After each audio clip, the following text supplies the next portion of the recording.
Je vous propose maintenant que nous partagions la parole du Seigneur en ouvrant nos Bibles en Daniel chapitre 3, versets 22 à 25. Daniel 3, versets 22 à 25. Je commence la lecture. Comme l'ordre du roi était sévère et que la fournaise était extraordinairement chauffée, la flamme tua les hommes qui y avaient jeté Shadrach, Meshach et Abed-Négo. Et ces trois hommes, Shadrach, Meshach et Abed-Négo, tombèrent liés au milieu de la fournaise ardente. Alors le roi Nebuchadnezzar fut effrayé et se leva précipitamment. Il prit la parole et dit à ses conseillers, « N'avons-nous pas jeté au milieu du feu trois hommes liés ?» Ils répondirent au roi, « Certainement, ô roi. » Il reprit, « Eh bien, je vois 4 hommes sans lien qui marchent au milieu du feu et qui n'ont point de mal. Et la figure du 4e ressemble à celle d'un fils des dieux. » Le titre que j'ai donné à mon partage ce matin, c'est « Ignifugé ». I-G-N-I-F-U-G-E, accent aigu. Ignifugé. Ignifugé se dit d'une substance ou d'une chose qui a été enduite d'une substance qui rend difficilement inflammables les matériaux naturellement combustibles. Quand je regarde cette histoire, je découvre des hommes qui auraient dû être consumés par le feu, mais qui n'ont pas eu de mal dans la flamme parce qu'ils étaient comme revêtus d'une substance qui les rendait ininflammables. Ils étaient ignifugés. L'histoire que nous venons de lire,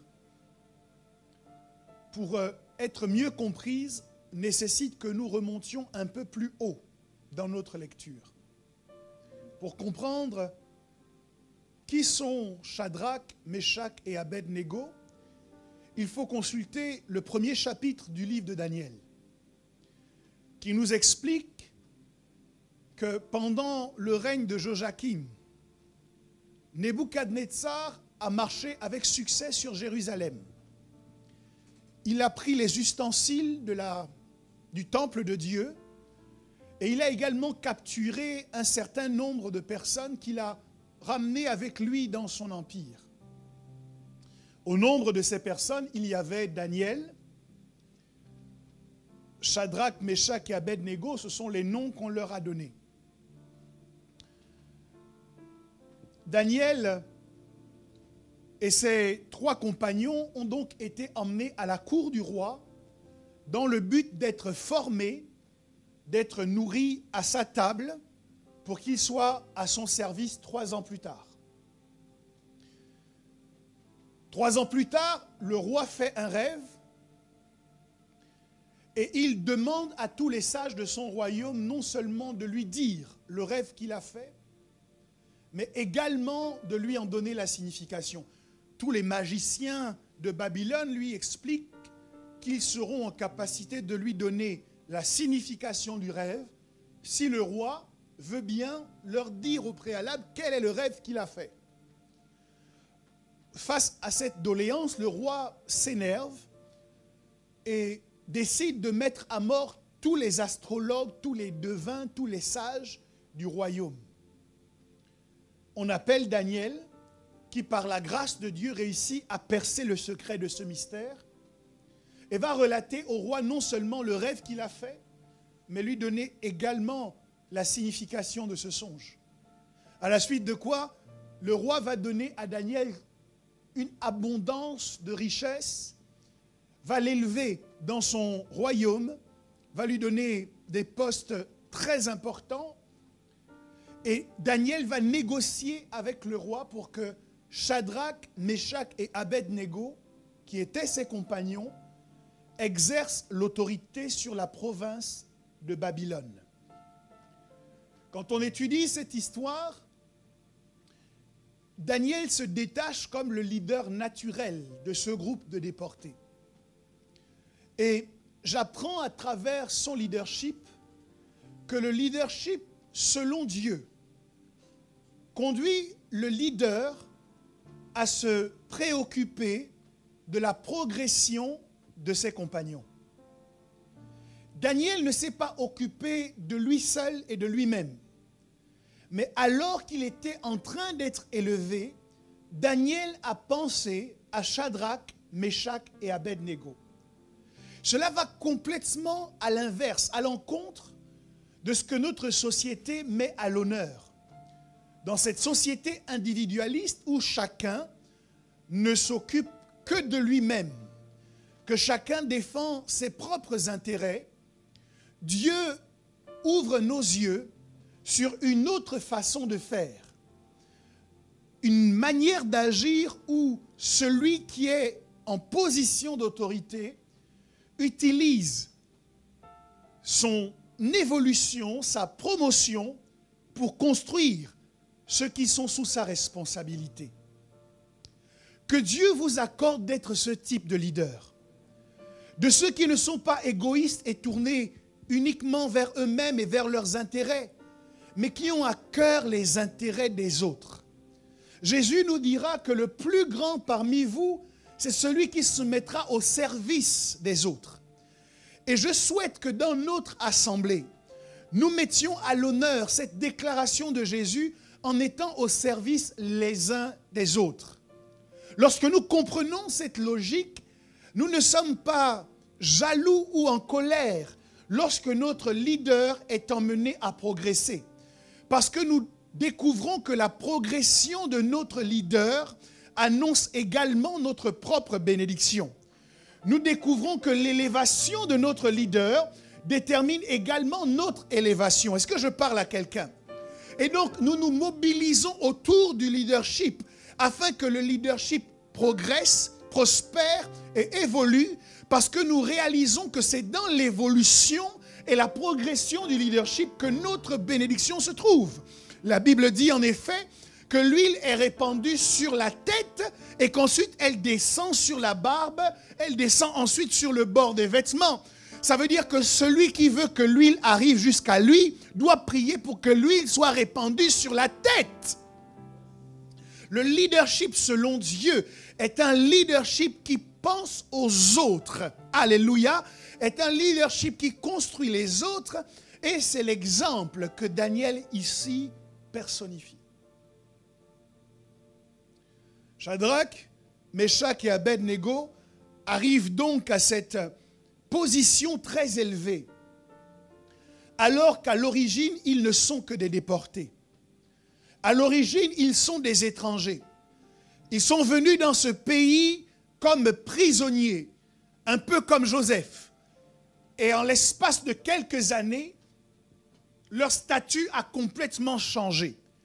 Ils passent de prisonniers à autorité, respectée et honorée. La manière dont tu es rentré dans une entreprise ne détermine pas la façon dont tu vas finir dans cette entreprise. La manière dont tu es rentré dans un pays ne prophétise pas la manière dont tu finiras dans ce pays. Mais ton statut peut changer même si tu es rentré par la petite porte. Ton statut peut changer même si tu es rentré par une porte qui n'était pas, admirée, qui n'était pas acclamée par les autres. Joseph est rentré comme esclave en Égypte, mais Joseph est devenu premier ministre d'Égypte. Écoutez, dans certaines démarches administratives, on vous demandera souvent comment vous êtes rentré en France. J'aimerais dire à l'administration, comment tu es rentré en France ne compte pas. C'est ce que Dieu va faire avec toi maintenant que tu es en France qui compte pour Dieu. Dieu n'est pas limité par la manière dont tu es arrivé. Dieu n'est pas limité par le type de visa qu'il y avait sur ton passeport quand tu es arrivé. Dieu n'est limité par rien parce qu'il a un projet pour ton destin et tu dois lui faire confiance. Shadrach, Meshach et Abed-Nego nous démontrent qu'il n'y a pas de fatalité. Je crois cette année que tu peux expérimenter un changement radical. Je crois que ton statut peut évoluer, puisque nous avons dit comme Jabez que Dieu devait nous augmenter. Je crois que quelqu'un sera augmenté en 2021. Alléluia. Seulement voilà. Alors qu'ils accèdent à ce poste d'autorité, je peux imaginer que tout le monde n'était pas content. Je peux imaginer que des ennemis se sont créés de façon automatique lorsque Shadrach, Meshach et Abed-Nego ont accédé à ce poste de direction. Il y a des gens qui estimaient être plus méritants qu'eux, des gens qui estimaient être plus compétents qu'eux, qui estimaient être plus légitimes parce que peut-être ils étaient nés là et qu'ils étaient là de génération en génération. Ce que j'aime avec Dieu, c'est que Dieu ne considère pas les choses comme les hommes les considèrent. Dieu ne regarde pas ta légitimité au sens des hommes. Il regarde ta légitimité au sens de ta filiation avec lui. C'est pourquoi il est possible que Dieu te donne ce que humainement tu ne mérites pas. Ce qu'aucun homme n'aurait pu te donner, Dieu veut te le donner parce qu'il estime qu'étant son fils, tu y as droit. J'aimerais que tu saches que tu as droit de manger les meilleures productions de ce pays. Je veux que tu saches que les meilleures choses de ce pays t'appartiennent. Je veux que tu saches que les meilleures grâces qu'il y a dans cette nation sont à toi. Non pas parce que tu les mérites, mais parce que tu es fils et fille de Dieu. Des ennemis ont commencé à agir dans le secret parce qu'ils étaient en colère. Lorsque nous arrivons à une promotion, à une bénédiction, bien souvent, nous considérons que c'est la fin d'une saison. Mais en vérité, il s'agit du début d'une nouvelle bataille. Nous accédons à cette position et nous disons, enfin je peux me reposer. Enfin les choses que je désirais, je les ai obtenues. Mais lorsque tu arrives dans cette dimension, tu dois savoir que cela ouvre la voie à un nouveau combat. Que cela ouvre la voie à de nouvelles guerres. Et c'est pour cela que souvent nous sommes surpris. Parce que nous pensons, lorsque nous nous réjouissons, que tout le monde se réjouit avec nous. Non. Quand tu sors du célibat, tout le monde n'est pas content. Quand tu sors du chômage, tout le monde ne se réjouit pas avec toi. Lorsque ton entreprise commence à avancer, tout le monde n'est pas content. Il y a des gens qui attendaient depuis longtemps et qui étaient en train de balbutier dans l'entrepreneuriat, qui ne sont pas satisfaits de te voir évoluer à vitesse grand V.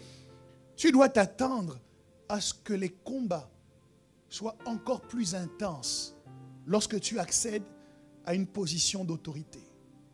Quelqu'un qui veut la bénédiction, c'est quelqu'un qui veut des problèmes. Dis à ton voisin, j'aime les problèmes. Écoute, si tu n'aimes pas les problèmes, tu n'es pas éligible à la bénédiction qui vient. Si tu veux devenir président, tu auras les problèmes d'un président. Si tu veux devenir ministre, tu auras les problèmes d'un ministre. Si tu veux devenir préfet, tu auras les problèmes d'un préfet. Tu ne peux pas dire je n'aime pas les problèmes et vouloir accéder à un poste d'autorité. Si tu veux le bureau dans cette grande tour avec une magnifique vue sur la ville, tu dois savoir que cette vue s'accompagne avec les problèmes que l'on fixe quand on est à cette position. Quelqu'un qui veut progresser doit être d'accord de gérer des difficultés. Shadrach, Meshach et Abed-Nego se retrouvent donc au milieu d'un panier de crabes. Et pas des crabes européens, pas des crabes asiatiques, parce que vous connaissez cette expérience où on a pris des crabes européens qu'on a mis dans un seau et on s'est rendu compte que petit à petit, puisqu'ils sont individualistes, les Européens, les crabes se sont battus avec leurs pinces et ils ont réussi à sortir. On a fait la même expérience avec des crabes américains et comme ils sont plutôt solidaires, les crabes ont commencé à se faire la courte échelle et au final, ils ont réussi à sortir. Et on a voulu faire la même expérience avec les crabes d'Afrique. Crabus africanus. Et on a observé malheureusement que dès qu'un crabe faisait mine de vouloir sortir du panier, ceux qui étaient au fond du panier l'attrapaient et le ramenaient en bas. Que Dieu aide l'Afrique au nom de Jésus. Que Dieu sauve l'Afrique.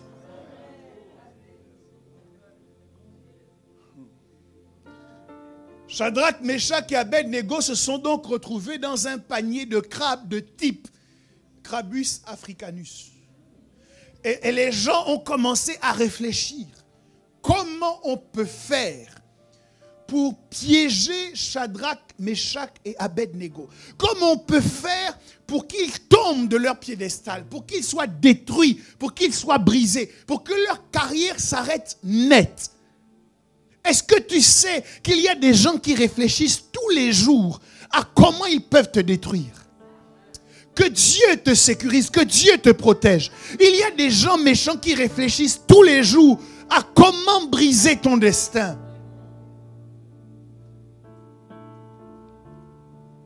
Ils étaient limités dans leurs possibilités. Parce que ceux qui avaient la légitimité, c'était Shadrach, Meshach et Abed-Négo. Ils avaient été positionnés par le roi de l'époque. Il y a des gens qui te sourient en face, mais qui te détestent. Ils ne peuvent pas t'avouer ce qu'ils pensent parce que pour le moment, tu es trop fort pour eux.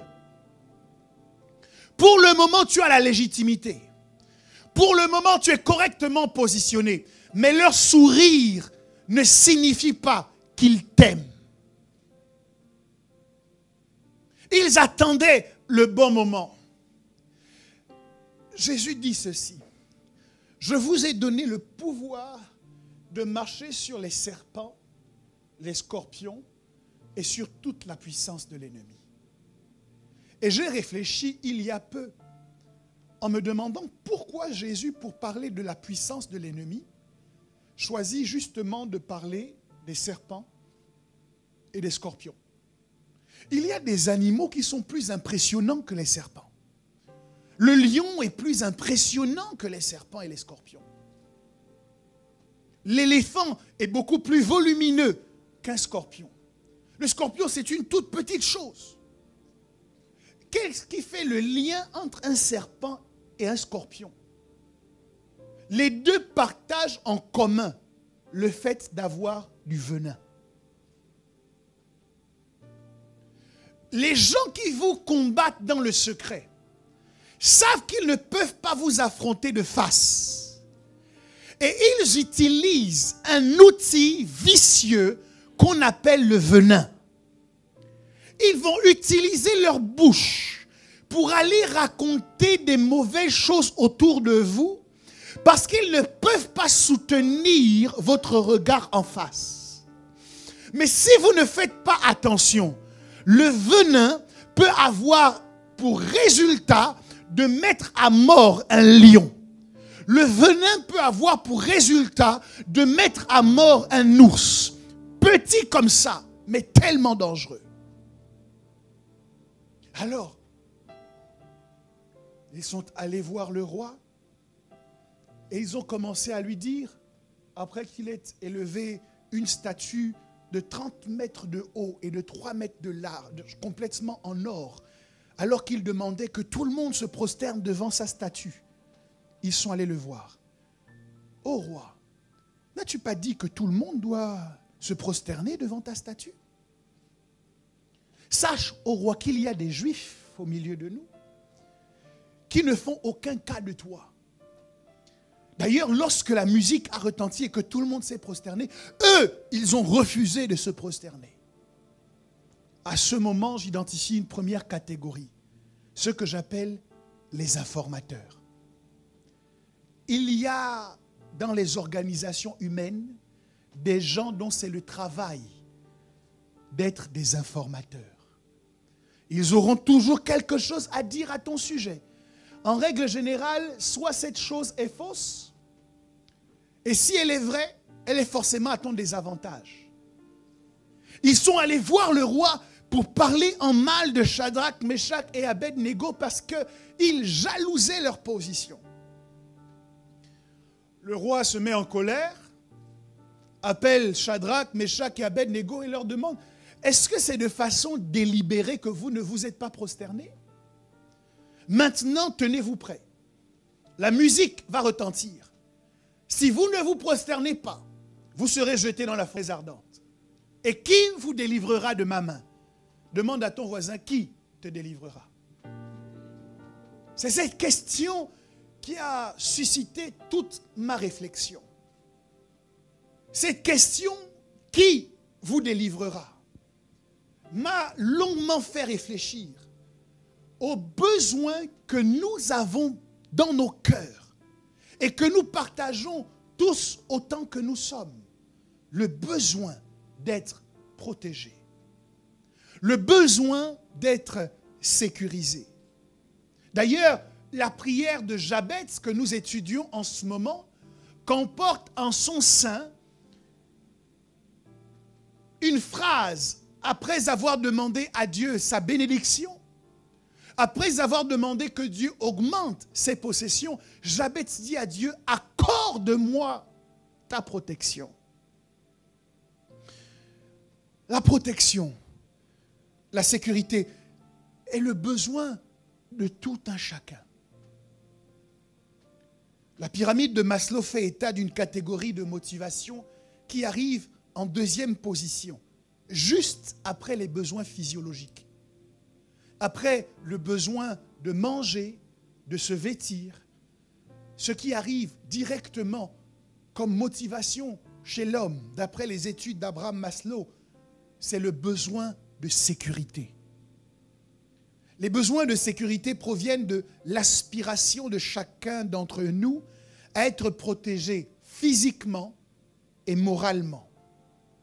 Ce sont des besoins complexes dans la mesure où ils recouvrent une part objective, notre sécurité et celle de notre famille, et une part subjective qui est liée à nos craintes, à nos peurs et nos anticipations, qu'elles soient rationnelles ou non.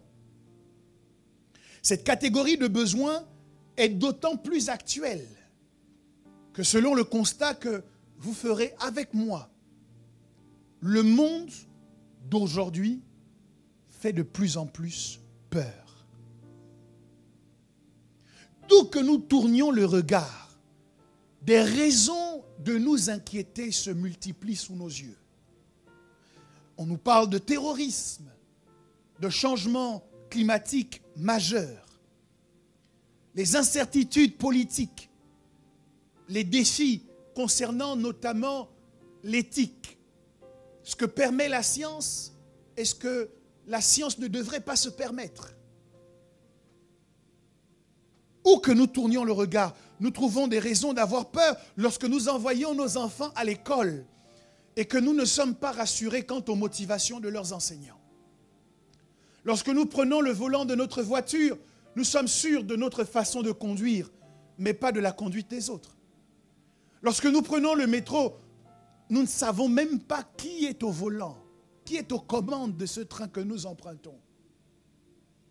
Des raisons d'avoir peur lorsque chaque jour on découvre une nouvelle maladie. Et lorsque cette maladie, désormais, se trouve avec des variantes. Des raisons d'avoir peur. Peur de subir un licenciement ou une rupture sentimentale. Les gens ont peur de tomber malades ou de ne pas pouvoir subvenir à leurs besoins. Peut-être que vous avez peur d'un tremblement de terre, d'une plausible catastrophe climatique. Peut-être avez-vous peur de perdre votre position ou d'être socialement déclassé. D'ailleurs, le management, ce qu'on enseigne dans nos écoles de commerce, dans nos universités, n'a pas pour objectif de nous rassurer. Puisque on ne veut pas dire aux managers de travailler à rassurer les travailleurs, de travailler à créer une atmosphère de paix dans leur environnement de travail. Non, au contraire, on les encourage à mettre les salariés sous une pression constante pour assurer toujours plus de rendement, à l'image du fouet qui lacérait le dos des malheureux qui peinaient dans les champs de coton. Toujours plus de raisons d'avoir peur. La peur se retrouve partout dans le cœur de celui qui est harcelé à l'école, dans les pensées de celui qui est victime d'abus. La peur peut nous saisir lorsque nous constatons que ceux qui nous gouvernent sont souvent soit des incompétents, soit des gens malhonnêtes, qui nous encouragent à se faire vacciner sans se faire vacciner. Rassurez-vous, je n'ai rien contre le vaccin. Quelqu'un m'a dit, on ne sait pas ce qu'il y a dedans.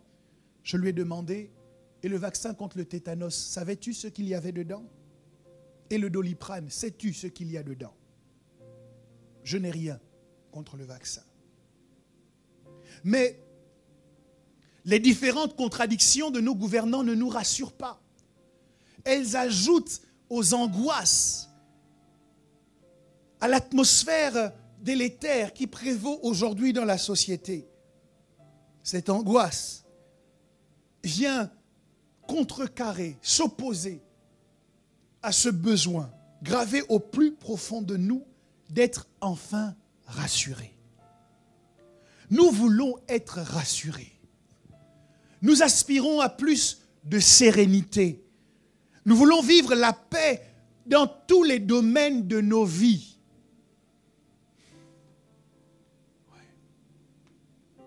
Nous ne nous levons pas le matin pour vivre dans la peur. Nous n'allons pas au travail pour faire la part belle au stress. Les antidépresseurs n'ont pas bon goût. Nous voulons pouvoir nous en passer. Nous voulons pouvoir trouver le sommeil qu'on appelle le sommeil du juste. Ne pas avoir de nuit agitée, mais bénéficier d'un sommeil réparateur. Nous voulons être en paix. Nous voulons être rassurés. Nous voulons connaître la sécurité d'un abri où nous pouvons nous réfugier. Avoir la sécurité de l'emploi, des revenus, des ressources, afin de pouvoir planifier, anticiper, de pouvoir nous projeter. Nous voulons être physiquement sécurisés contre la violence, la délinquance, les agressions de toutes sortes. C'est d'ailleurs pour cela que nous fuyons certains quartiers, parce que qui voudrait vivre dans un endroit dangereux? Nous aspirons également à la sécurité morale et psychologique, à la sécurité, à la stabilité familiale, ou du moins affective. Nous voulons vivre en étant sécurisés médicalement, socialement, dans notre santé. Tous, nous voulons vivre en sécurité. Et cette question du roi à Shadrach, Meshach et Abed-Négo revient comme un écho. Qui vous délivrera? Qui vous délivrera de toutes ces peurs qui ne sont pas toujours irrationnelles? Qui vous délivrera de tous ces dangers dont on vous informe sur les chaînes d'actualité? Tout le monde veut être sécurisé. Et comme chaque fois qu'un besoin produit une forte demande au milieu des hommes, la forte demande crée nécessairement également une offre croissante et grandissante. Parce que tout le monde veut être protégé, il y a tout un ensemble de candidatures pour nous protéger.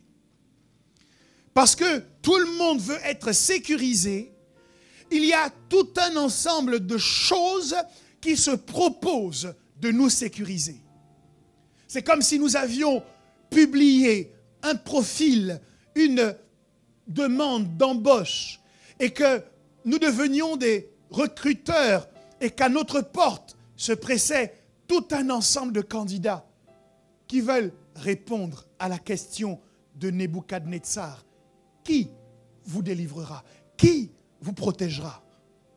Et nous voyons ces choses qui arrivent et qui disent, moi je te protégerai. Moi je vais te sécuriser. Moi je vais te rassurer. Et vous m'écoutez ce matin, peut-être avez-vous embauché certains de ces candidats. Pour tranquilliser notre esprit, nous avons recours à des contrats d'assurance. Nous assurons tout aujourd'hui.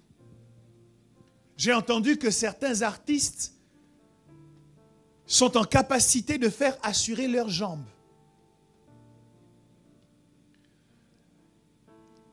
J'ai entendu parler d'une d'entre elles d'ailleurs, je crois une chanteuse, qui a assuré pour plusieurs millions de dollars une de ses jambes.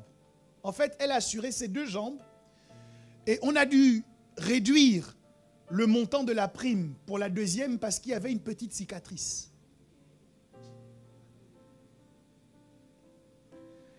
On a recours à des compagnies d'assurance pour tout sécuriser, pour sécuriser notre voiture, notre maison, notre argent dans un coffre-fort.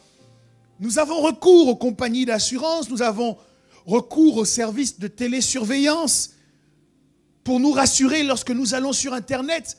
Nous avons recours à des services d'antivirus et j'en passe pour nous protéger contre les blessures émotionnelles. Nous avons recours à l'isolation. Nous préférons nous couper du reste du monde. C'est un candidat que nous avons embauché pour notre protection. Nous ne connectons plus avec personne et quand on nous demandera « mais pourquoi ?» on répondra « je n'aime pas les problèmes ». Voici quelques candidats que je pouvais citer, que vous avez peut-être embauchés. De nombreux autres candidats vous proposent d'assurer votre sécurité dans la vie.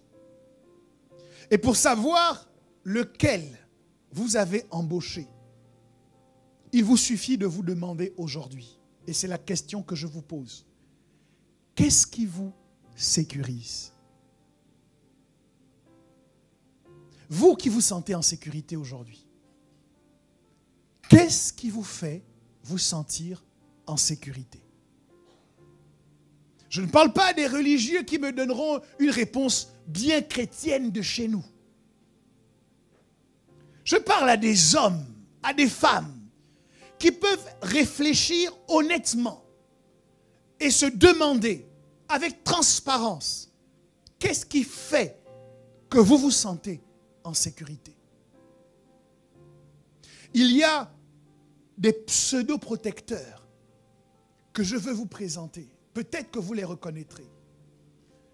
5 principalement, qui poussent la porte de votre cabinet de recrutement et qui vous disent « moi, je vais te sécuriser ». Le premier d'entre eux, ce sont les idoles. Les idoles nous proposent de nous protéger. Les idoles, ce sont de faux dieux. Les idoles, ce sont des choses ou des gens auxquels nous avons donné la place de Dieu dans notre cœur, qui poussent la porte de notre cabinet et qui disent « tu veux être protégé, moi je peux te protéger ». Il y a des gens qui sont dans l'église, qui louent Dieu, qui le célèbrent dimanche après dimanche, mais qui dans leur maison ont des calebasses qu'on leur a envoyées depuis le village. Des gens qui sont chrétiens, mais qui ont reçu des pagnes qui étaient mystiquement travaillés. Des gens qui se disent chrétiens, mais qui continuent à pratiquer des rites traditionnels, sataniques. Le vaudou.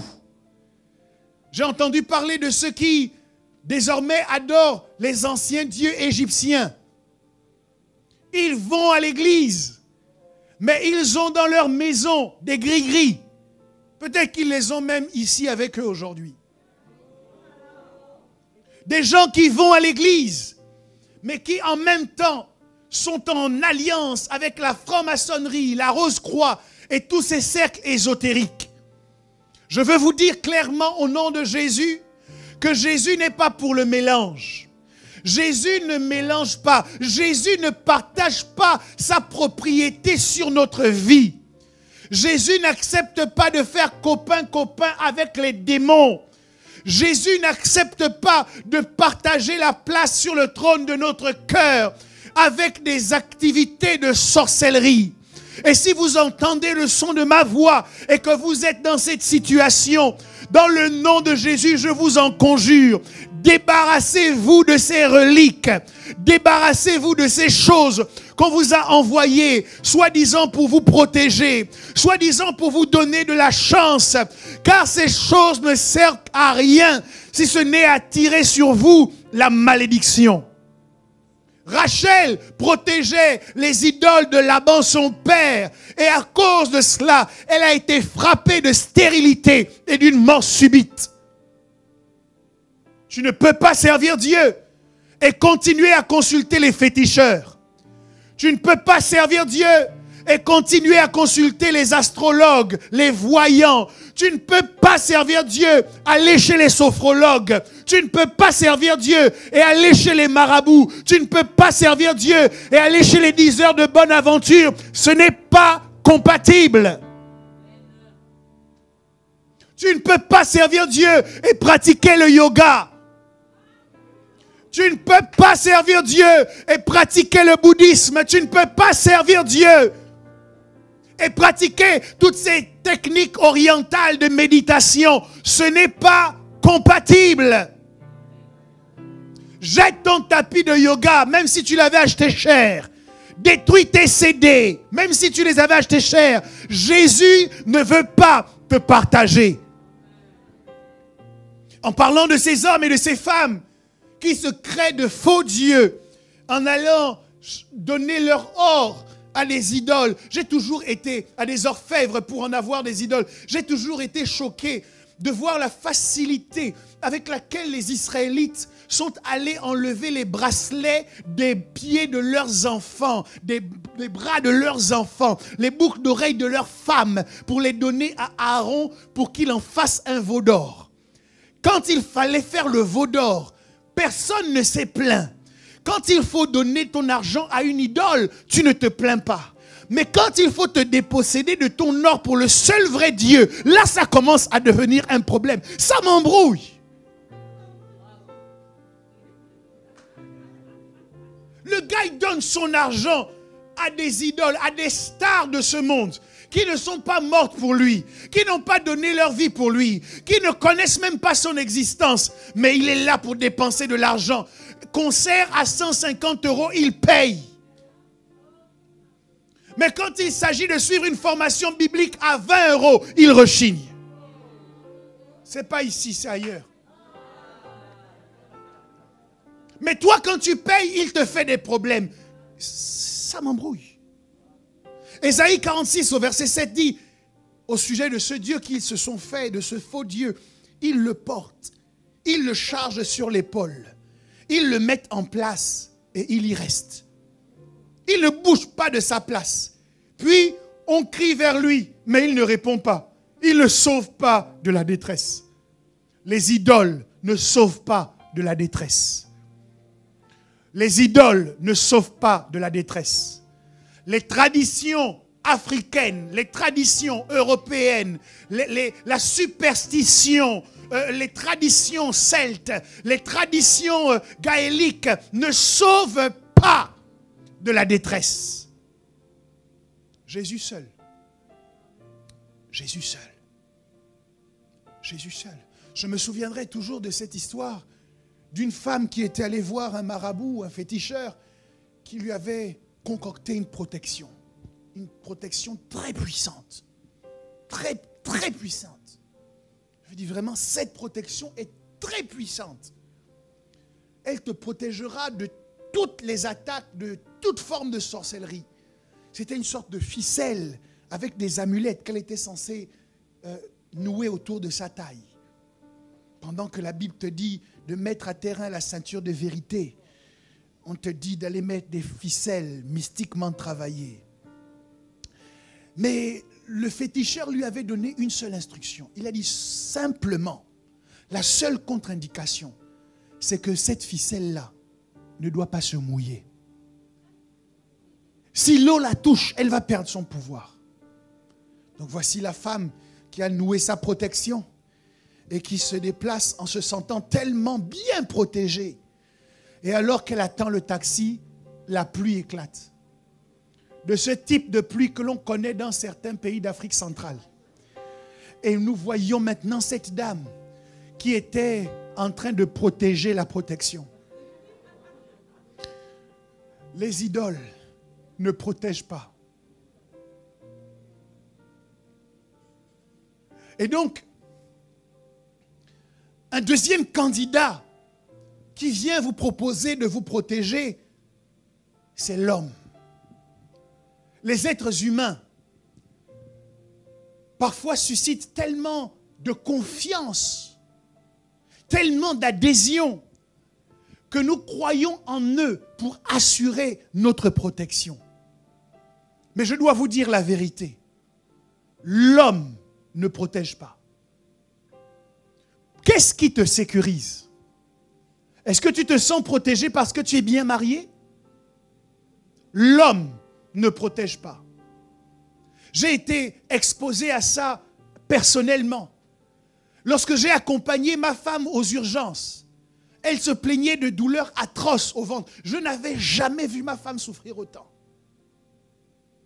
Et alors que je l'amène aux urgences, on doit discuter avec cette femme si méchante à l'accueil. Aucune compassion. J'avais l'impression qu'elle faisait exprès de ralentir le processus d'enregistrement des informations. Et là, en tant qu'homme, en tant que mari, on m'a toujours dit, je suis censé protéger ma femme. Mais je me demandais, je fais quoi? Laissez-moi vous parler de cœur à cœur. J'étais tiraillé entre le fait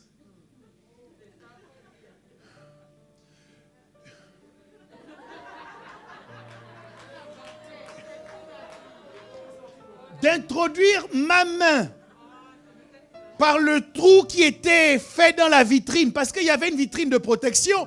Je suppose qu'ils avaient déjà eu des problèmes. J'hésitais. Je me disais, cette vitrine, le trou est assez large pour que je puisse rapidement insérer ma main, attraper la trachée.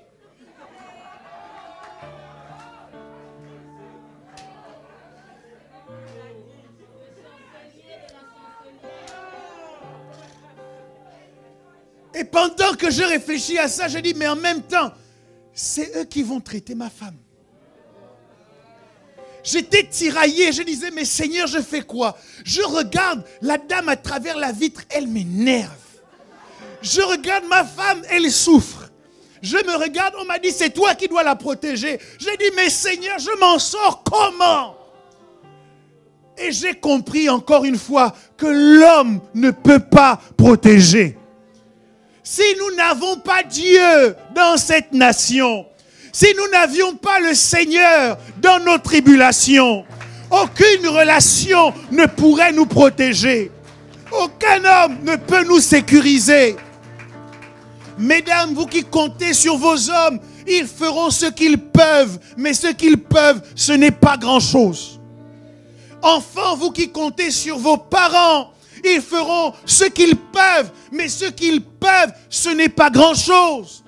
Ce pasteur qui a élevé son fils dans le respect des lois de Dieu était loin de se douter qu'alors qu'il était en classe, pour la première fois de sa vie, avec des amis, il découvrirait un film pornographique.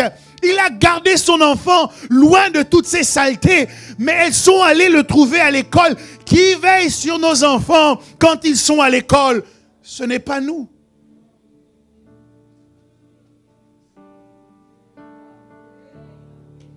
Psaume 146 au verset 3 nous dit, ne vous confiez pas aux grands. Je ne parle pas seulement des hommes, je parle des grands. Je parle des hommes élevés en dignité. Tu te targues d'avoir le numéro de téléphone du ministre, mais au jour de la détresse, ça ne sert à rien. Il y a des gens qui, dans leur téléphone, ont le numéro personnel d'un médecin très proche, mais ça ne préserve pas du cancer. Ésaïe 30 au verset 7, alors qu'Israël est en train de courir pour aller demander à l'Égypte de les aider, de leur prêter main forte, Ésaïe 30 au verset 7 dit, car le secours de l'Égypte n'est que vanité et néant. C'est pourquoi j'appelle cela du bruit qui n'aboutit à rien. Oh, moi je connais personnellement tel. c'est du bruit qui n'aboutit à rien. Oh, j'ai le numéro personnel de tel, c'est du bruit qui n'aboutit à rien. Quand j'appelle tel, il décroche rapidement, c'est du bruit qui n'aboutit à rien. Parce que l'homme ne peut pas te protéger.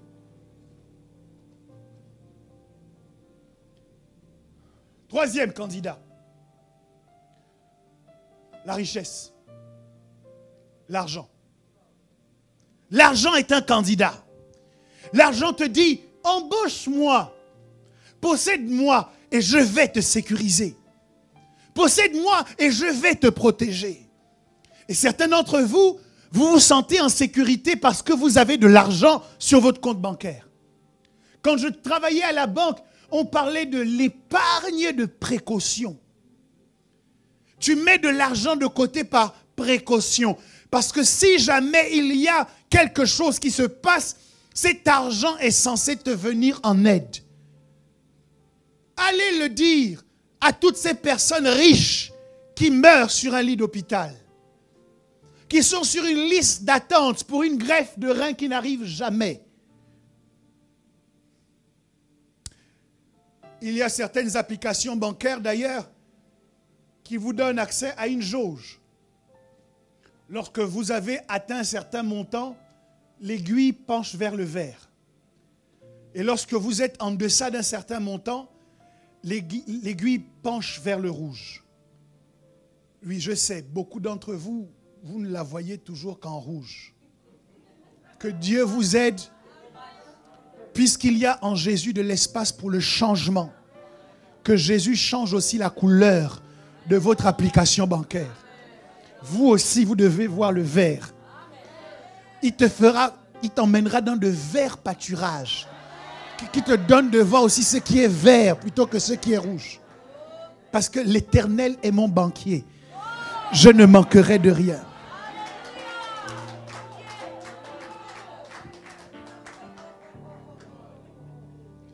Et l'humeur de certains chrétiens est fonction de cette couleur. Vous les voyez très heureux comme ça. C'est parce que l'aiguille penche vers le vert. Et puis quand ça devient un peu orangé, leur humeur aussi est en train de se ternir.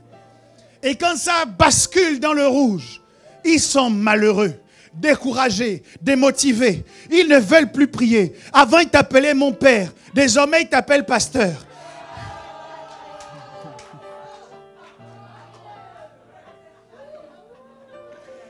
Moi, je n'ai aucun problème avec l'appellation de pasteur, sachez-le. Moi, je crois que c'est honorable d'être le pasteur de quelqu'un. Je sais qu'aujourd'hui, il y a une bataille là où tout le monde veut être père. Que Dieu nous sauve. Qu'est-ce qui te sécurise? Si tu te sens en sécurité aujourd'hui parce que tu as de l'argent sur ton compte, alors je ne demande pas la réponse du religieux. Je demande la réponse honnête et transparente. Celui qui te protège, ce n'est pas Dieu, c'est ton argent. Celui que tu as embauché pour te sécuriser, c'est ton argent. Mais que nous dit Proverbe 11 au verset 4? Au jour de la colère, la richesse ne sert à rien.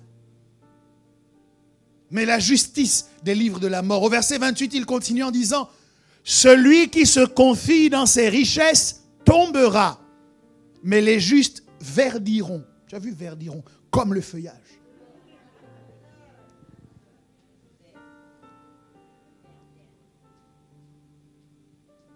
Si tu te confies dans tes richesses, je n'ai rien contre les richesses.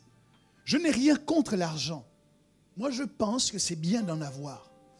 Et je prie que Dieu t'en donne de façon abondante cette année. Parce que la sagesse du pauvre est méprisée. Et je veux que ta sagesse soit valorisée. Je veux que ta sagesse soit entendue, qu'elle soit écoutée, qu'elle soit respectée. La sagesse dont je parle, c'est l'évangile que tu prononces.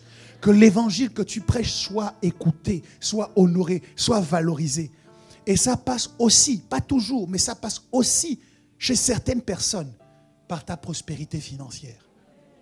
Le problème, c'est lorsque nous donnons à l'argent dans notre cœur une place qu'il ne devrait pas avoir. L'argent est un bon valet, un bon serviteur, mais un mauvais maître, alors qu'est-ce qui te sécurise?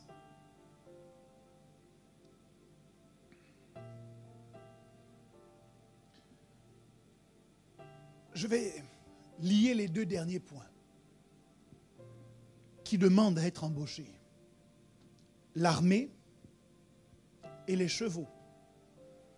Il y a des gens qui se sentent en sécurité à cause de l'armée. C'est quoi l'armée? L'armée, c'est le synonyme de la force. L'armée, c'est le synonyme du pouvoir. C'est le synonyme de l'autorité. Shadrach, Meshach et Abednego, au préalable, étaient riches. Mais quand le roi leur a demandé « Qui vous délivrera ?», ils ne pouvaient pas faire prévaloir leur richesse. Shadrach, Meshach et Abednego étaient en position d'autorité puisque la province de Babylone était sous leur contrôle. Mais quand le roi a demandé « Qui vous délivrera ?», ils ne pouvaient pas répondre « Notre autorité, notre pouvoir ». Parce que dans ces conditions, la force ne leur servirait à rien. Celui d'ailleurs qui leur avait donné cette force était maintenant en train de la leur reprendre. Et certains d'entre nous, nous nous sentons en sécurité parce que nous nous sentons forts. Tu es fort de plusieurs manières. Fort, intelligent, belle, beau, intelligente, dynamique, cadre dynamique. Comment dire? C'est quoi l'expression? BCBG. Bon chic, bon genre, oui, c'est ça. Tout cela t'emmène à dire, lorsqu'on te parle de Jésus, je n'ai pas besoin de Jésus. Parce que tu as déjà tout ce qu'il te faut. Et quand on te dit, il faut être sérieux et fidèle en tant que chrétien, tu dis, je n'en ai pas besoin. Moi, je suis quelqu'un d'intelligent. On te dit, mais viens à l'église, frère, c'est quoi le problème? Je n'en ai pas besoin, j'ai déjà un travail. Je n'en ai pas besoin, j'ai un bon CV. Shadrach, Meshach et Abednego avaient des CV. Mais quand le roi a demandé qui vous délivrera, aucun d'entre eux ne pouvait présenter le CV. Quand le roi a demandé qui vous délivrera, personne ne pouvait sortir son relevé de compte. Et puis, il y a les chevaux. Les chevaux étaient le moyen de locomotion prisé de l'époque, notamment par les notables. Les chars étaient une invention qui permettait justement de remporter certaines batailles ou de transporter les personnes honorables. Les chars et les chevaux sont un symbole de la technologie, de l'innovation, de la science. Il y a des gens qui sont sécurisés à cause de la science, sécurisés à cause des avancées médicales, sécurisés parce qu'ils sont dans un environnement où la médecine moderne est arrivée à accomplir des exploits. Mais la crise par laquelle nous passons a démontré que la science est loin d'être la déesse pour laquelle elle se faisait passer. Nous avons vu des douzaines de scientifiques soutenant un point et des douzaines d'autres qu'on leur opposait, soutenant le point inverse. Je crois qu'à la suite du confinement, à la suite de la crise sanitaire, à la suite du Covid, les gens devront faire attention quand ils voudront nous donner l'impression que quelque chose est vrai parce que c'est scientifiquement prouvé. Ça ne marche plus. À l'époque, pour te faire avaler n'importe quoi, on te mettait un scientifique là qui te gavait d'un certain nombre de chiffres et tu devais dire oui et amen à ce qu'il disait. On a vu que même au milieu des scientifiques, il y a des dissensions. Que ce que les uns disent être vrai n'est pas vrai pour les autres. Et de grâce, ne me dites pas que c'est une science exacte. Sinon, je vous demanderai de m'indiquer la valeur exacte de pi.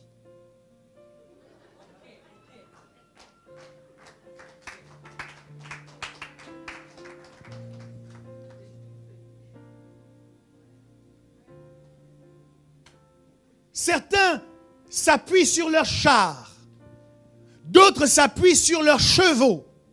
Mais nous nous appuyons sur l'Éternel des armées.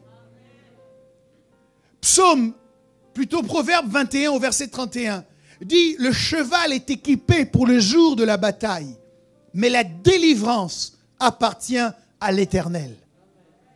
Quels que soient les avancements, les avancées technologiques et scientifiques, elles ne seront jamais suffisantes pour nous donner une protection maximale.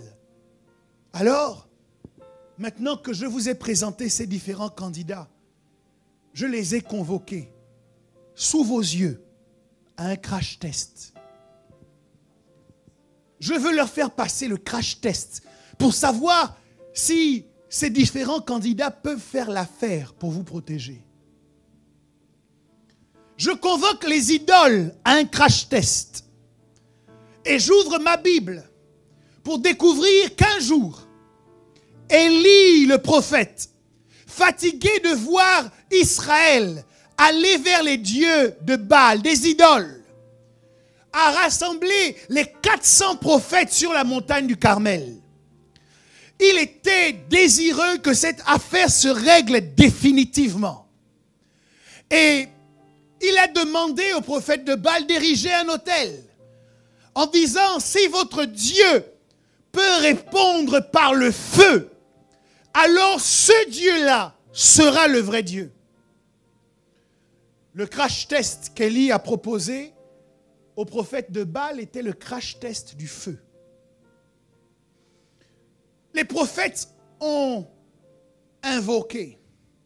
Ils ont fait des incantations, des scarifications. Ils ont pleuré, crié, se sont roulés au sol. Mais Baal a lamentablement échoué au crash test du feu. Les idoles ne passent pas le crash test du feu. D'ailleurs, il m'est d'avis que lorsqu'Élie a convoqué les prophètes de Baal, ce n'était pas seulement pour Israël. Parce que la Bible dit que ces choses ont été écrites pour notre instruction. Ce n'était pas seulement pour Baal, mais en convoquant les prophètes de Baal, Dieu a, à travers Élie, lancé un défi à toutes les idoles de la terre. Toutes les idoles qu'il y a dans nos cultures, les idoles qu'il y a dans nos traditions. Il les a confrontés et leur a dit, maintenant ça doit se savoir. Si vous avez un quelconque pouvoir, répondez par le feu. Et laisse-moi te dire que le Dieu de tes ancêtres n'a pas pu répondre par le feu. Le Dieu de tes arrière-grands-pères n'a pas pu répondre par le feu. Les génies qu'ils adoraient dans les forêts n'ont pas pu répondre par le feu. Les sirènes et les génies des eaux n'ont pas pu répondre par le feu. Un seul a pu répondre par le feu et c'est le seul vrai Dieu, Yahvé, l'Éternel, le seul Dieu vivant, le Dieu d'Israël, le créateur des cieux et de la terre, celui qui s'appelle Je suis. Il est El Shaddai, il répond par le feu. Il est El Rapha, celui qui nous guérit. Il est notre bannière, il est l'Éternel des armées. Lui seul a répondu par le feu. À la suite de cette confrontation, de ce crash test, la Bible dit que tous les prophètes de Baal ont été mis à mort. Je voudrais que tu mettes à mort les idoles dans ton cœur. Mets à mort les idoles dans ton cœur au nom de Jésus. Sur cette liste de candidatures, raye maintenant tout ce qui est une idole. Refuse que quelque chose d'autre prenne la place de Dieu à l'intérieur de ton cœur et décrète que les idoles idoles sont rayées, que les idoles sont détruites, que les idoles n'ont plus de place dans ta vie. Même si on te dit, dans notre tradition, c'est comme ça, laissez-moi avec votre tradition. Votre tradition n'a pas arrêté les colons. Votre tradition n'a pas arrêté l'esclavage. Votre tradition n'a pas fait gagner les guerres. Laissez-moi avec votre tradition. Vous êtes toujours dans la sorcellerie. Les autres pays se développent. Vous ne savez que tuer les gens et vous voulez me ramener dedans. Sors du village. Je n'ai aucune loyauté vis-à-vis des dieux de nos aïeux. C'était des démons, des gens qui se faisaient passer pour Dieu, des esprits méchants qui se présentaient pour Dieu. Je n'ai aucun respect et aucune loyauté pour eux. Ma loyauté va à l'Éternel Dieu.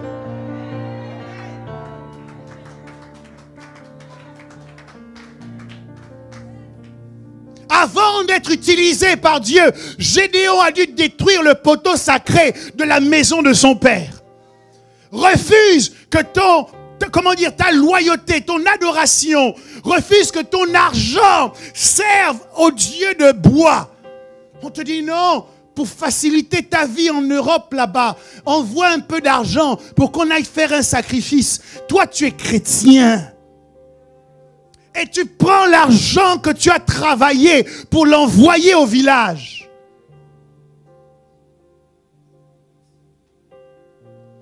Dis avec moi, les idoles sont rayées. Les idoles sont rayées. Les idoles sont rayées. Le deuxième crash test est le crash test que je propose aux hommes. Et pour ce faire, je m'inspire de l'histoire de cet homme nommé Bartimée. Bartimée était un homme aveugle qui avait pour seule activité de se tenir sur le bas-côté d'un chemin fréquenté pendant des années. Les hommes passaient par là. Mais aucun des hommes qui passaient par là n'a pu changer sa situation. Pire, chaque fois que des hommes voulaient l'aider, en fait, ils enfermaient Bartimée dans une identité de mendicité. Bartimée était là et il disait pitié pour un aveugle. Et les gens qui passaient, les hommes qui passaient, jetaient une petite pièce dans sa direction. L'aide des hommes ne changera pas ta situation. L'aide des hommes, au contraire, va te maintenir dans ta situation. Pire encore, ces hommes qui pendant plusieurs années n'avaient pas pu changer la situation de Bartimée. Un jour, alors que Jésus passait par là, Bartimée a changé de langage. Lui qui disait pitié pour un aveugle, a dit, fils de David, aie pitié de moi. Il a changé l'orientation de son intercession. Et là, les hommes qui n'avaient pas pu changer sa situation, au lieu de se taire, de s'écarter de son chemin, sont venus dire à Bartimée, tais-toi. Tu n'as pas pu changer ma vie. Mais maintenant que ma vie est sur le point de changer, tu viens t'interposer. J'ai quelque chose à te dire. Si tu ne peux pas changer ma vie, laisse ma vie changer. Si tu ne peux pas changer ma vie et que tu ne veux pas changer ta propre vie, laisse ma vie changer. Oh, que Dieu nous aide à comprendre cela. Il y a des gens qui, au moment où vous allez rencontrer Jésus, pour que votre situation change, s'interposent entre Jésus et vous. Jésus vous a donné rendez-vous à l'église, mais il y a des personnes qui s'interposent et qui viennent vous dire, mais tu sais, faut plus aller dans cette église. D'ailleurs, moi j'ai déjà commencé à chercher une autre église. Sa vie ne change pas. Il ne peut pas changer ta vie, mais il veut te séparer de l'opportunité pour toi de voir ta vie être radicalement changée. Dis-lui avec moi, si tu ne peux pas changer ma vie, laisse ma vie changer. Jésus veut te faire du bien à travers son serviteur, à travers sa servante. Mais il y a quelqu'un qui vient s'interposer en disant, mais tu ne sais pas, cet homme est mauvais, cette femme est méchante. Il ne faut pas aller leur dire, ne va pas les voir. J'ai une chose à te dire aujourd'hui. Si tu ne peux pas changer ma vie, laisse ma vie changer. Il te dit, moi je vais partir de cette église. D'abord je cherche déjà une autre église. Ça fait 1 an qu'il dit qu'il cherche une autre église. Il est là pour chasser les autres de l'église, mais lui il est toujours présent. Ça fait 2 ans qu'il se plaint de l'église, il est toujours présent. Il empêche les gens de rentrer dans le service. Lui-même, il n'est pas dans le service, mais il est toujours présent. Mais écoute, si ça te dérange tellement, si tu peux faire tellement mieux, pour écouter ta critique, j'ai besoin de voir ce que tu fais. Tu as vu comment la sœur là m'a mal accueilli? Accueille un peu. Je veux d'abord voir comment tu accueilles avant d'écouter tes critiques sur l'accueil. Oh sœur, aujourd'hui tu as tellement mal chanté. Prends un peu le micro. Qu'on écoute aussi comment tu chantes. Oh, vraiment, le pasteur, il n'a pas bien géré. Ah bon? Ouvre un peu ton église. Gère ton église avant de parler. Si tu ne peux pas changer ma vie, laisse ma vie changer. Heureusement que Bartimée n'a pas entendu les gens lui dire tais-toi. Il a crié plus fort.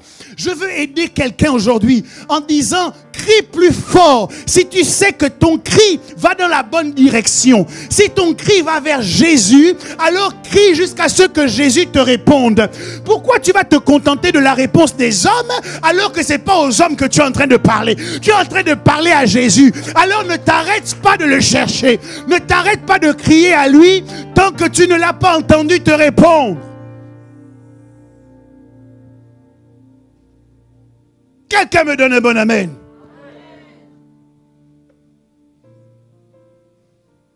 Les hommes ont échoué au crash test de Bartimée. Seul Jésus a pu changer son identité. Seul Jésus a pu changer son histoire. Peuple de Dieu, seul Jésus peut changer notre histoire. Pharaon nous démontre que les armées et les chevaux ne sont d'aucune utilité. Puisqu'Exode 15 au verset 4 nous dit, il a lancé dans la mer les chars de Pharaon et son armée. Ses combattants d'élite ont été engloutis dans la mer Rouge. Baal a échoué au crash test du feu. Pharaon et son armée ont échoué au crash test de l'eau. Puis vint Jean-Baptiste, déclarant dans le désert, préparez le chemin du retour du Seigneur. Et je vous propose maintenant de nous intéresser à la réponse de Shadrach, Meshach et Abed-Nego. Qui peut vous délivrer? Notre Dieu peut nous délivrer de ta main, ô roi. Notre Dieu peut nous protéger des mauvaises lois, des lois iniques. Notre Dieu peut nous protéger d'un environnement méchant. Notre Dieu peut nous protéger dans la tribulation. Notre Dieu, non pas l'argent, non pas l'homme, non pas l'armée, non pas les chevaux, mais notre Dieu. De quel droit a-t-il pu passer le crash test? Ma Bible m'enseigne que lorsqu'il est dans la barque et que l'eau se lève pour l'engloutir, comme elle a englouti Pharaon et son armée, Jésus se lève de la barque. Jésus menace la tempête, Jésus menace l'eau. Crash test de l'eau validé. Match retour. Il dit à ses disciples, passez de l'autre bord. La tempête est forte, l'eau est agitée, les disciples n'arrivent pas à avancer. Et quand ils regardent au loin, ils voient comme une silhouette qui marche sur l'eau. Il ne peut pas être englouti par les eaux, mais il peut marcher dessus parce que le crash test de l'eau est validé. Qui peut te protéger de la noyade dans les problèmes? C'est celui qui a marché sur l'eau.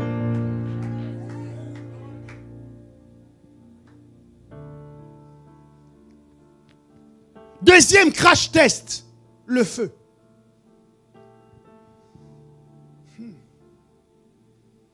Le roi, après avoir entendu Shadrach, Meshach et Abed-Nego, rentre dans une grande colère. Il demande que la fournaise soit chauffée 7 fois plus que d'habitude. Il demande à ses gardes les plus vigoureux de lier Shadrach, Meshach et Abed-Nego. Et on les jette dans la fournaise. La fournaise est tellement chauffée que les gardes qui les jettent eux-mêmes meurent. Dans cette histoire, j'ai identifié 3 groupes de personnes. Les informateurs, dont je vous ai parlé tout à l'heure. Le donneur d'ordre. Et puis les exécutants. Et ce qui me choque ici, c'est que les informateurs ne sont pas morts. Le donneur d'ordre n'est pas mort. C'est les exécutants qui sont allés mourir. Il y a des informations qu'on donne dans le but d'allumer une fournaise autour de toi. Il y a des résolutions qui sont prises. Mais aussi bien les informateurs que ceux qui prennent les résolutions ne meurent pas. Et toi, tu entends une situation, une histoire qui ne te concerne même pas. Et tu deviens un exécutant des mauvaises résolutions. Dans l'histoire de Shadrach, Meshach et Abed-Nego, les seuls qui sont morts, c'est les exécutants. Frère, avant d'exécuter, assure-toi que l'instruction vient de Dieu.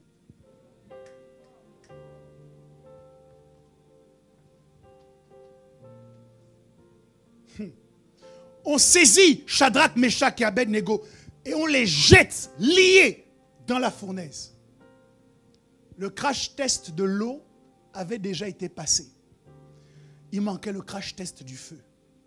Dieu avait déjà répondu par le feu sur le mont Carmel.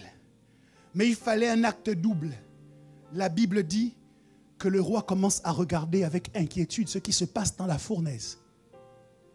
Et il demande à tout le monde, est-ce qu'on n'a pas jeté 3 personnes?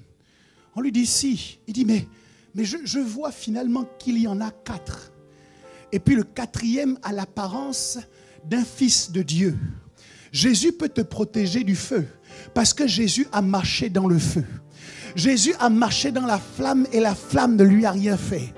Pour une raison simple, c'est que notre Dieu est un feu dévorant. Il y avait donc le feu de Nebuchadnezzar et le feu de Dieu. Il y avait le serpent de Moïse et les serpents des prêtres de Pharaon. Mais à la suite de l'histoire, le serpent de Moïse a avalé les serpents des prêtres de Pharaon. De la même manière, le feu de Dieu a pris le dessus sur le feu des hommes. Fournaise chauffée 7 fois. Pourquoi vous faites ça? Pourquoi vous chauffez 7 fois? Parce que quand vous chauffez 7 fois, mais vous invitez quelqu'un. 7, c'est le chiffre de la perfection. S'il m'avait demandé conseil, je lui aurais dit, chauffe 4 fois seulement. Mais quand vous chauffez 7 fois, vous invitez celui qui rentre dans le 7. Ah, est-ce que je parle à quelqu'un?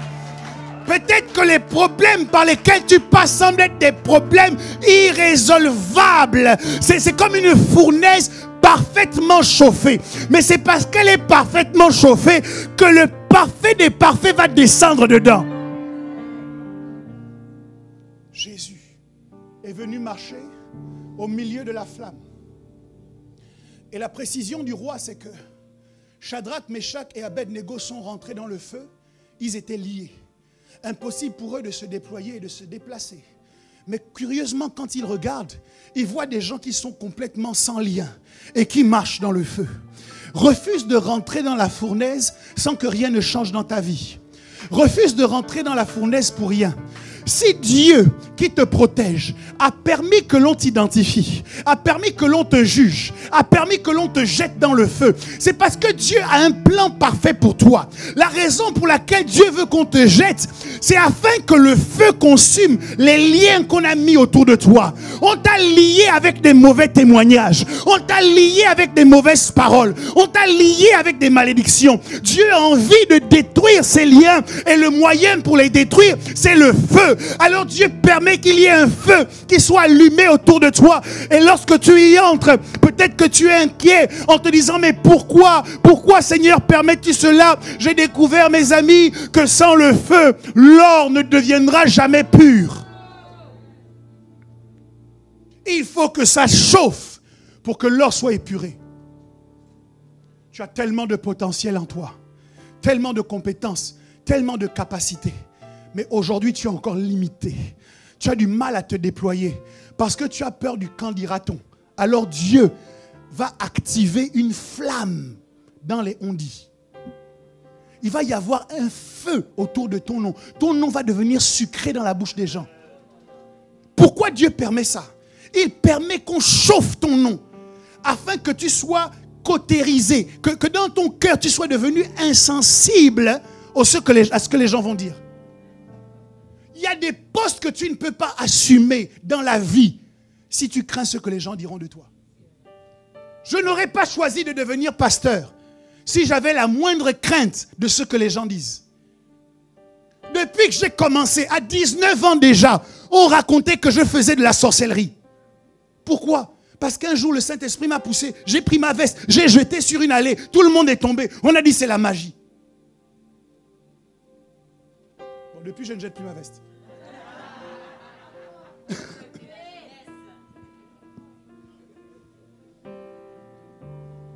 Le pasteur va porter une bague. On dit c'est la sorcellerie.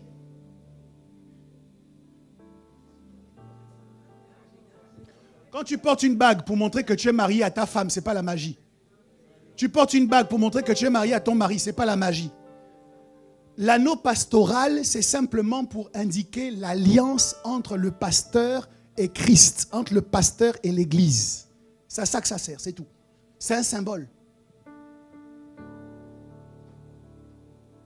Je ne serais pas devenu pasteur si je craignais ce que disent les gens. Comment toi tu peux demander, assumer certaines responsabilités, mais dès que quelqu'un dit un mot à ton sujet, le monde s'effondre, de chinois à chébé.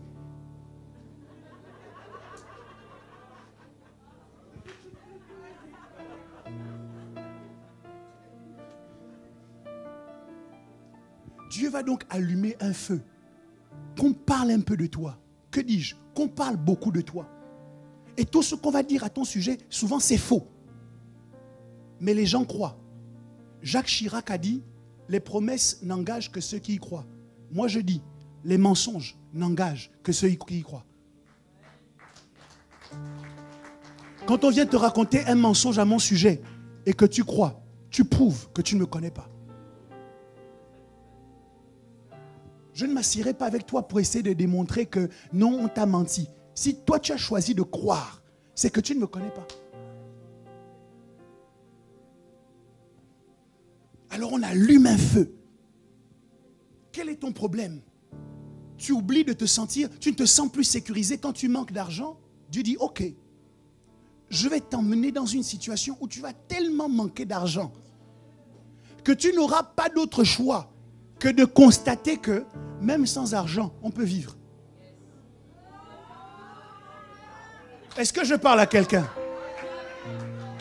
Le feu a pour but de te délier.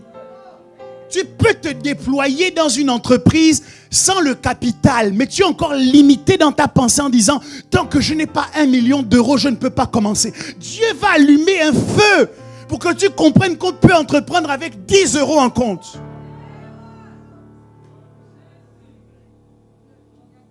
Ils sont rentrés dans le feu liés. Mais dans le feu, ils ont commencé à se déployer. C'est quand les problèmes deviennent terribles que tu vas découvrir en toi des potentiels, des capacités que tu n'avais pas imaginées. Tu vas découvrir en toi la résilience. tu vas découvrir en toi la résistance. Avant, tu disais, moi, je ne peux jamais passer par là. Et puis, tu vas te rendre compte que tu passes et ça passe. Frère, la seule assurance, c'est que dans tout ça, Jésus marche avec toi. Alors, je repose ma question. Qui te sécurise? Qu'est-ce qui te sécurise? Je souhaite de tout mon cœur que nous puissions mettre une distance entre nous et toutes les pseudo-protections. Et que nous choisissions de baser notre confiance sur l'Éternel des armées. Jésus-Christ, le seul vrai Dieu. S'il y avait un concours qui avait été organisé, Jésus est le seul qui a gagné le droit d'être ton protecteur. Ce n'est pas ta femme, ce n'est pas ton mari, ce ne sont pas tes parents, ce n'est pas ton employeur, ce ne sont pas tes gouvernants, ce n'est pas la police, ni la gendarmerie. Jésus seul. Continuez avec les systèmes des hommes. C'est normal pour une société. Mais que votre foi ne repose pas sur les systèmes des hommes.